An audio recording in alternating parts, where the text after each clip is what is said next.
నిర్జల ఏకాదశి సందర్భంగా ఎలాంటి విధి విధానాలు పాటిస్తే అదృష్టం ఐశ్వర్యం కలిసి వస్తుందో ఈ వీడియోలో మనం వివరంగా తెలుసుకుందాం. జ్యేష్ఠ మాసంలో శుక్లపక్షంలో వచ్చే ఏకాదశి తిథిని నిర్జల ఏకాదశి అనేటువంటి పేరుతో పిలుస్తాం.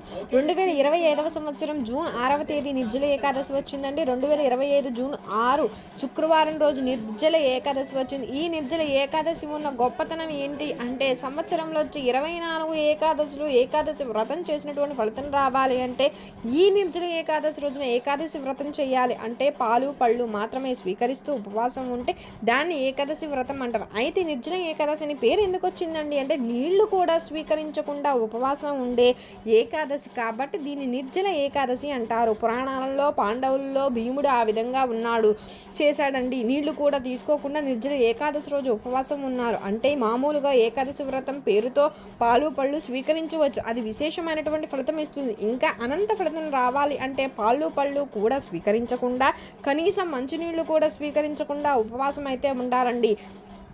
అందుకే దీన్ని నిర్జల ఏకాదశి అన్నారు. అయితే అలా ఉండడం ఆధునిక కాలంలో కష్టం కాబట్టి, అలా మంచినీళ్ళు కూడా స్వీకరించకుండా ఉపవాసం ఉండడం కష్టం కాబట్టి దానికి ప్రత్యామ్నాయంగా కొన్ని విధి విధానాలు పాటించుకున్నా కూడా నిర్జల ఏకాదశి రోజు అద్భుత ఫలితం కలుగుతుంది. నిర్జల ఏకాదశి రోజు పాటించాల్సిన ముఖ్యమైన విధి విధానాలు ఏంటంటే, నిర్జల ఏకాదశి రోజు ఓం నమో భగవతే వాసుదేవాయ అనేటువంటి ఈ మంత్రాన్ని వీలైనన్ని సార్లు స్మరించండి. దానివల్ల ఉత్తమ ఫలితాలు కలుగుతాయి. అలాగే విష్ణువు పూజ చేసేటప్పుడు విష్ణుమూర్తికి ఫోటోకి చందనం బొట్లు పెడుతూ ఓం అనిరుద్ధాయ నమః అని 21 సార్లు చదువుకోండి. ఓం అనిరుద్ధాయ నమః అని ఈ మంత్రం చదువుతూ విష్ణుమూర్తికి ఫోటోకి ఇంట్లో చందనం బొట్టు పెట్టండి. ఓం నమో భగవతే వాసుదేవాయ ఓం అనిరుద్ధాయ నమః అని ఈ 2 మంత్రాలు చదువుకున్న అద్భుత ఫలితం కలుగుతాయి. అలాగే కుటుంబ కలహాలు తొలగిపోవడానికి నిర్జల ఏకాదశి రోజున ఒక పరిహారం చేసుకోవాలి. ఆ పరిహారం ఏంటంటే, తులసికోట దగ్గర ఆవు నెయ్యితో 11 దీపాలు వెలిగించాలి. తులసి మొక్కకు 11 ప్రదక్షిణాలు చేయాలి. అంటే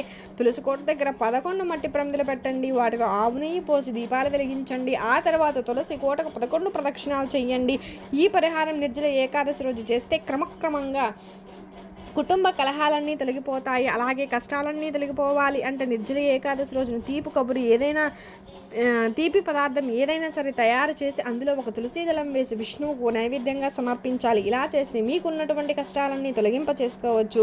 అలాగే నిర్జల ఏకాదశి సందర్భంగా ఆర్థికంగా బాగా కలిసి రావాలి, ఆదాయ మార్గాలు పెరగాలి అంటే విష్ణుమూర్తికి సంబంధించిన దశావతారాల్లో ఉన్న ఏ అవతారానికి సంబంధించిన చిత్రపటమైన పూజా మందిరంలో ఏర్పాటు చేసుకుని గంధం బొట్లు కుంకుమ బొట్లు పెట్టి దీపం వెలిగించి వడపప్పు పానకం నైవేద్యంగా సమర్పించండి. దానివల్ల మీకు ఆదాయ మార్గం పెరుగుతుంది, వృధా ఖర్చులు తగ్గుతాయి. అలాగే నిర్జల ఏకాదశి రోజు సత్యనారాయణ స్వామి వ్రతం చేయడం చాలా మంచిది, అద్భుత ఫలితాలు కలుగుతాయి. అలానే కొన్ని దానాలు ఇస్తే చాలా మంచిది. నిర్జల ఏకాదశి సందర్భంగా నీళ్లు కానీ, పండ్లు కానీ, వస్త్రాలు కానీ, మామిడి పళ్ళు కానీ, పంచదార కానీ, పుచ్చకాయ కానీ ఎవరికైనా బ్రాహ్మణులకు లేదా పేదవాళ్లకు ఇస్తే జాతక దోషాలు తొలగిపోతాయి, సమస్త శుభాలు చేకూరుతాయి, అదృష్టాన్ని ఐశ్వర్యాన్ని సిద్ధించుకోవచ్చు. అలాగే నిర్జల ఏకాదశి రోజున ఎవరైనా త్వరలో పెళ్లి చేసుకుంటే వాళ్ళు ఉంటే వివాహం నిమిత్తమై పేదవారికి వివాహ రంగంలో కొంత ధన సహాయం చేయండి. అలా చేయడం వల్ల కూడా మీకు త్వరలో అదృష్టం బాగా కలిసి వస్తుంది. కాబట్టి నిర్జల ఏకాదశి సందర్భంగా మంచినీళ్ళు కూడా స్వీకరించకుండా ఉపవాసం ఉండడం వల్ల వీలు కాని వాళ్ళు దానికి ప్రత్యామ్నాయంగా ఈ విధుల్లో ఏ విధులు పాటించినా కూడా సమస్త శుభకార్యాలు చేకూరుతాయి, అదృష్టాన్ని ఐశ్వర్యాన్ని సిద్ధింపజేసుకోవచ్చు. నిత్య జీవితంలో మీకు ఎదురయ్యే అనేక రకాలైనటువంటి ఆర్థిక ఆరోగ్య కుటుంబ సమస్యలకి అతి సులభమైనటువంటి చక్కటి పరిష్కార మార్గాల కోసం ఎదురు చూస్తూ ఉన్నారా?